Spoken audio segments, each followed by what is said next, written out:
आप हैं नीतू सिंह यादव, जी। कुरियापट्टी के पूर्व मुखिया, वो महिला समिति राज्य कमेटी के सदस्य हैं। आपकी ही पंचायत में वार्ड नंबर 11 में कुरियापट्टी में पूरन विश्वास नाम के व्यक्ति जो भूमिहीन परिवार से आते हैं, इनके घर पे जेसीबी चलाया गया है, इसके घर को तोड़ा गया है। लेकिन 2 दिन बीतने के बाद भी अब तक पुलिस के द्वारा कोई कार्रवाई नहीं की गई है। आप क्या मांग कीजिएगा? सबसे पहले मैं आप सबों का धन्यवाद करती हूँ। मैं कुरियापट्टी पूरब की पूर्व मुखिया हूँ। ये घटना कुरियापट्टी पश्चिम में हुई है, लेकिन कुरियापट्टी पूरब और पश्चिम से कोई मतलब नहीं है। हम लोग समाज सेवी के रूप में काम करते हैं, सामंतवादियों के खिलाफ काम करते हैं। आप देख रहे थे कि ये बाबा किस तरह से बिलख रहे हैं, रो रहे हैं। अब बेघर जब हो जाते हैं तो आप अंदाजा लगा सकते हैं कि अपनी बहू बेटियों का इज्जत बचाने के लिए जब घर में हम लोग सेफ नहीं है, हम लोग सुरक्षित महसूस नहीं कर रहे हैं, तो बाहर हम लोग सुरक्षित कैसे रहेंगे? आपने देखा कि 3 रोज पहले 9 तारीख को ये घटना हुई, जिस समय की हमारे प्रधानमंत्री जी शपथ ले रहे थे और उस समय ये घटना हो रही है। इसका मतलब क्या होता है? कहते थे कि हम गरीबों के नेता है, गरीबों के लिए हम लड़ाई लड़ते हैं, उनका आशियाना बनाते हैं। आप 5 डिसमल जमीन की भी बात करते हैं कि हम घर बसाने के लिए उन्हें जमीन देते हैं। आपने ये घटना करके क्या साबित कर दिया है? जब तक ये लोग का जैसे ही सरकार बन रही तो मनोबल बढ़ गया है। यहाँ शुरू से ही सामंतवादियों का गढ़ रहा है। हमारे बलराम सिंह यादव जी बहुत ही सामंतवादियों से लड़ाई लड़के बहुत बेघर को घर बनाए हैं, बसाए हैं। नया नगर या कई तरह बहुत जगह घर बनाए हुए और उनका इज्जत बचाए हुए हैं। पहले भी सुना, पहले हम जैसे आए थे नया में, तो हम जानते थे कि यहाँ की अगर बेटी या बहू बेटी कहीं जाती थी उन्हें सुरक्षित महसूस नहीं होता था, वो सही नहीं जा पाती थी, तो उनके एवज में भी लड़ाई हुई थी। ये लड़ाई को हम लोग जारी करेंगे। अगर इनका घर पुनः नहीं बसता है तो हम प्रशासन के लिए घेराव करेंगे, चाहे सुपौल हो, त्रिवेणीगंज हो या जदिया हो, उन्हें आना पड़ेगा और झुकना पड़ेगा। मैम, आपके पंचायत में जिस तरह के उत्पीड़न एक गरीब के साथ हुआ है, ऐसा नहीं लगता है कि देश की आजादी से पहले इस तरह की घटनाएं हमारे समाज में हुआ करते थे? पहले, बहुत पहले ये हुआ करते थे, लेकिन पुनः ये दोहराया गया है। बीच में ये अस्थिर हुआ था, लेकिन सामंतवादियों का जुल्म अभी तक बचा नहीं है। वो चाहते हैं कि किस तरह गरीबों को, शोषितों को, पीड़ितों को अभी भी हम कुचल कर रखें, उन्हें अपने अंदर रखें। जो कि हमारे काम पहले एक होता था कि पैसा देके, कुछ जमीन उमीन देके उनसे काम करवाते थे। आप नौकरी कीजिए, आपका बेटा करेगा, फिर आपका जो पोता होगा वो करेंगे। उस तरह का ये यहाँ के सामंतवादियों का विचार है और वो करते रहे और करने का प्रयास कर रहे हैं। लेकिन क्या आप मीडिया के माध्यम से आश्वस्त करते हैं कि इस परिवार को इंसाफ मिलेगा? इंसाफ मिलना चाहिए और मिलेगा ही। हम लोग जितना भी होता है, हम लोग क्रांतिकारी में से आते हैं, जब संघर्ष करने वाले होते हैं। अगर इन लोगों को न्याय नहीं मिलता है तो जहां से होगा हम लोग घेराव करेंगे और हम लोग खून तक जहां देना होगा वो देंगे और इन लोगों के लिए लड़ाई लड़ेंगे। स्थानीय प्रशासन के लिए क्या कहना चाहेंगे?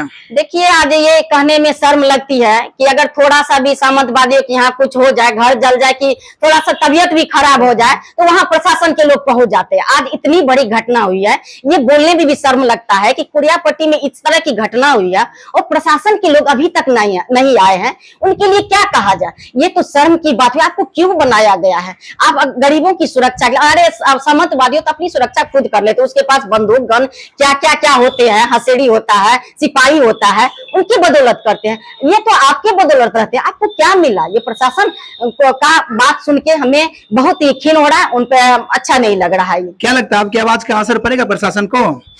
आवाज तो का असर पड़ना चाहिए, और नहीं पड़ेगा तो हम लोग घेराव करेंगे और इनको इंसाफ दिलाने का काम करेंगे। मैं नीतू सिंह यादव, कुरियापट्टी पूर्व मुखिया, जनवादी महिला समिति की राज्य कमेटी मेंबर हूँ और मैं सीपीएम की लीडर भी हूँ। क्या कहना चाहेंगे इस तरह की जो घटना घटी है अपने समाज में, जिस तरह से गरीब का घर को उजाड़ दिया गया है, क्या कहेंगे? ये तो बहुत दुखद घटना है और यहाँ के सभी जनप्रतिनिधि और गरीब को इस पर संज्ञान लेना चाहिए। पुलिस और प्रशासन और सरकार के को जो है इस पर जो है तुरंत संज्ञान लेना चाहिए। ऐसे गरीब का जो है घर उजड़ा है, ये बहुत ही दुखद घटना है। घटना के 3 दिन बाद 3 दिन हो गया, लेकिन अभी तक प्रशासन के द्वारा कोई कार्रवाई किया गया है? नहीं, अभी तक कोई कार्रवाई नहीं हुई है। क्या लग रहा है प्रशासन की क्या मजबूरी है? अब क्या लगता है कि फिर भी उसका मजबूत है, उसके परिवार में फैमिली में जो है पदाधिकारी सब है वो दबाव में लगता है। अभी तक कोई कार्यक्रम कोई प्रतिक्रिया नहीं हुआ है। क्या नाम है आपका? राजेश कुमार पासवान। राजेश जी, ये बताइए, क्या गरीब को गांव में रहना अधिकार नहीं है? ठीक, अच्छी बात बोले आप। मैं राजेश कुमार पासवान, पूर्व जिला परिषद उम्मीदवार, जी जी। क्षेत्र संख्या 25। मैं आज मैं जमींदार को मैं कह देना, जिस समय घटना हुआ था उस समय पहुंचे 1 बजे, जी जी। 5 जेसीबी चल रही थी। मैंने बोला क्या हो रहा है भाई? बोला कि नहीं, मेरा जमीन हम खुदाई कर रहे हैं।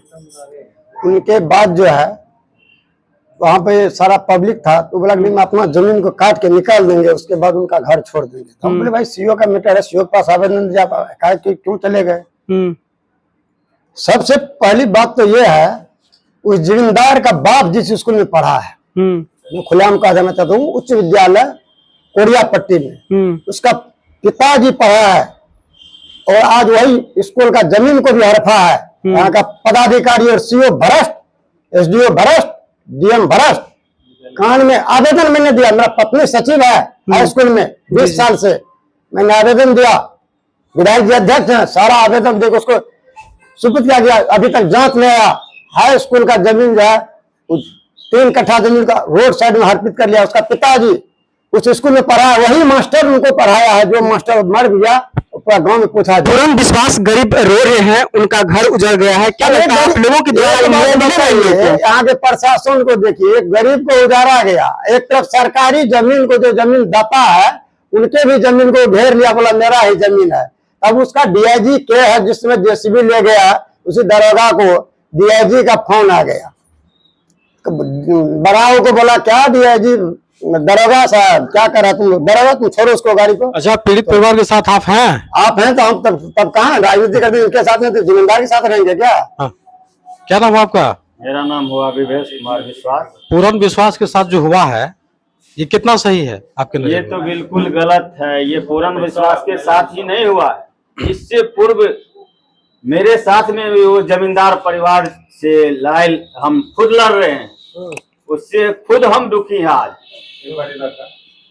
आज वो जमींदार हमरे साथ भी बहुत अन्याय किया, उस अन्याय को हम नहीं सहे, आज उससे हम लड़ाई लड़ रहे हैं। और ये मामला मेरा कोर्ट में तो पर भी मेरा घर को भी तोड़ने के लिए वो सामने आया, लेकिन मैं खुद अपने आप में मजबूत हूँ। मैं कोई प्रशासन को नहीं मानता हूँ। मैं अगर मजबूत हूँ उसके बाद ही मेरे पास प्रशासन, कोई प्रशासन है, मैं खुद अपने आप में मजबूत हूँ और मैं जमींदार को कुछ नहीं मानता हूँ। मैं हमारे पास में पूर्व में बलराम सिंह यादव जो आवाज दे के गया है, वो आवाज को हम आज भी हम उसी आवाज को लेकर के चलते हैं और लेकर के चलते हैं।